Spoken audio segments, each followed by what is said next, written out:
Alright, so it is Miscellaneous Monday here on the Daily Vape. Today, I figured in light of everything recently, it would be a good idea to take a look at somebody who really had to stand by their convictions, facing some serious consequences, and who famously said, "You can't please everyone, so you got to please yourself." I think that was Socrates, wasn't it?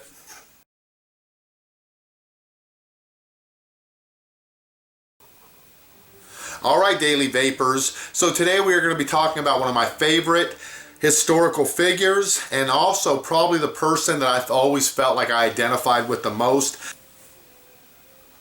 Alright, so today we are going to be talking about the trial and death of Socrates. So one of the things Socrates was famous for saying was that the unexamined life is not worth living.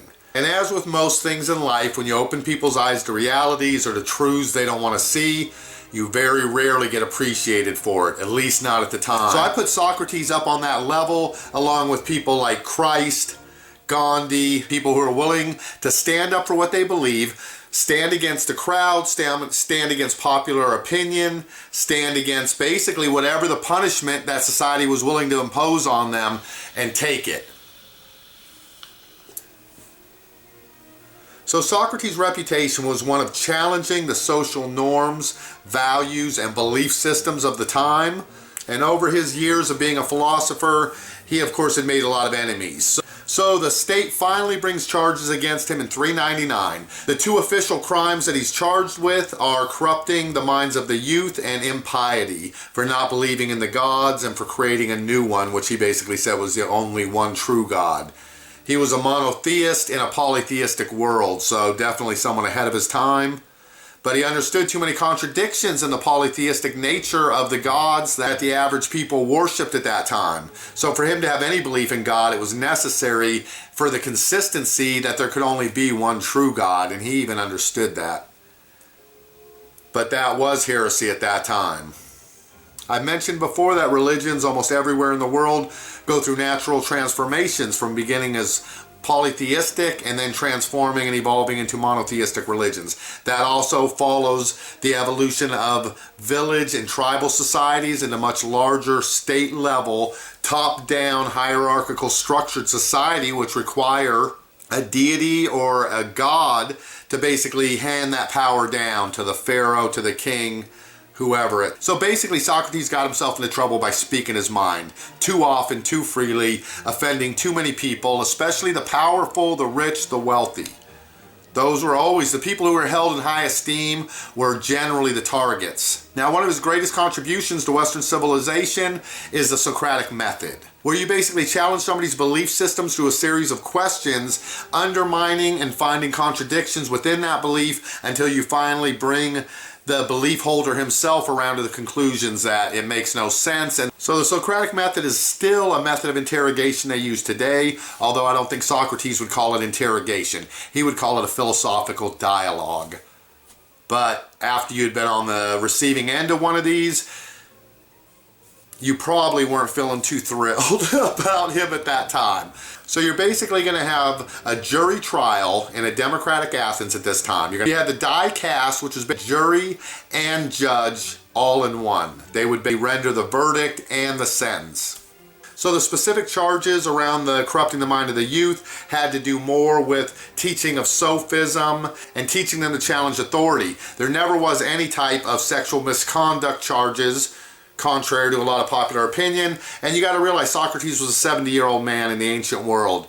There weren't no little pink pills or whatever to take at that time. So the two prosecutors are Miletus and Anytus, and they basically come out and make their case against him. There are plenty of examples of him doing exactly that. I mean, he's never been shy about spreading his beliefs or telling people, pointing out hypocrisies within the belief systems in the community. So in the trial, it's very easy for them to make their case. There's tons of witnesses. Everyone's heard him doing this. So there's really nothing they charge him with that he denies. He simply denies the intent that they give him as far as trying to corrupt the mind of the youth or turn them against the political institutions. He doesn't see it that way. So even in Socrates' own defense, when he gets up and makes his own case, he never denies the actual charges.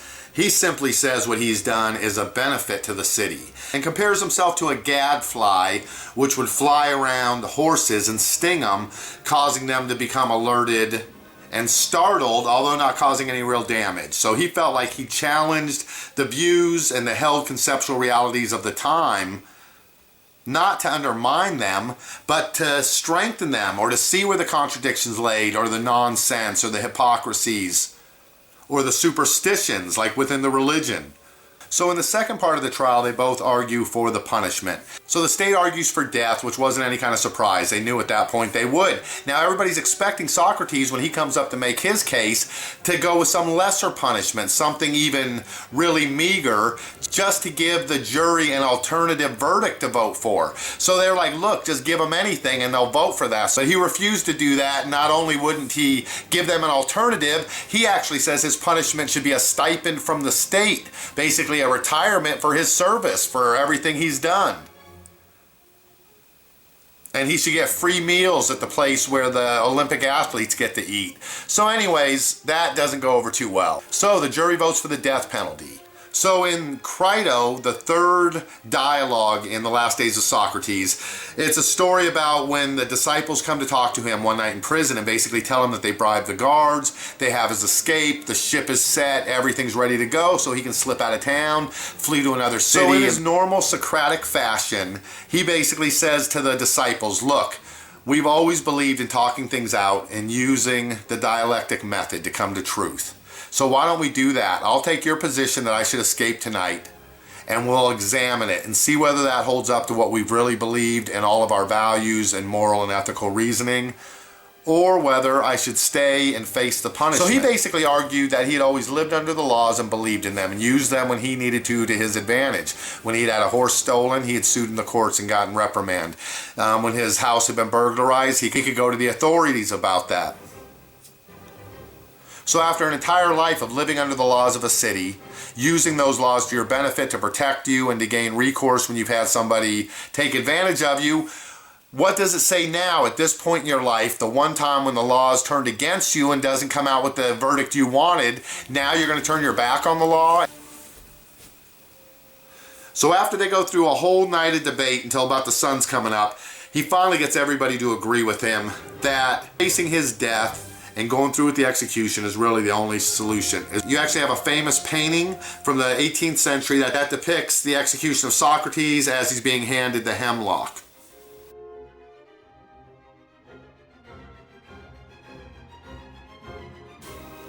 In that painting, you can see even the guard who is actually giving him the poison is himself almost in tears. And famously in the story, Socrates actually consoles the guard and tells him, don't worry about it. Look, you're doing what you got to do, you know. So you can see even from that painting, everybody else breaking down and emotionally distraught, but not the stoic philosopher Socrates. Pull yourselves together, bitches. So famously, he drinks the hemlock, and over time it moves up his body. He feels the numbing in his feet and then his legs and then in his stomach. The guard tells him when that numbness gets to his heart, that's when it's all over.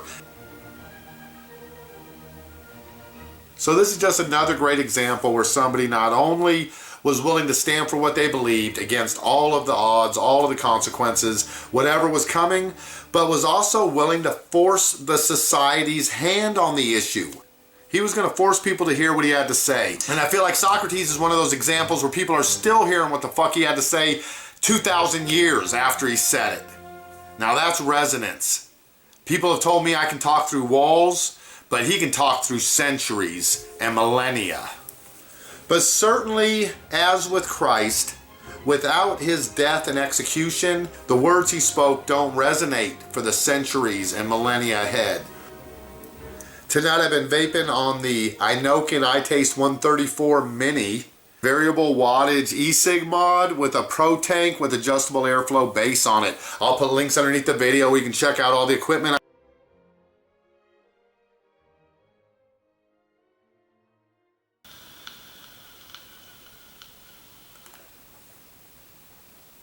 So another thing Socrates famously said was that worthless minds have worthless opinions. Don't ever let the chaos of the white noise drowned out the coherency of your own thoughts. Everybody's talking at me. I don't hear a word they're saying. Only the echoes of my mind.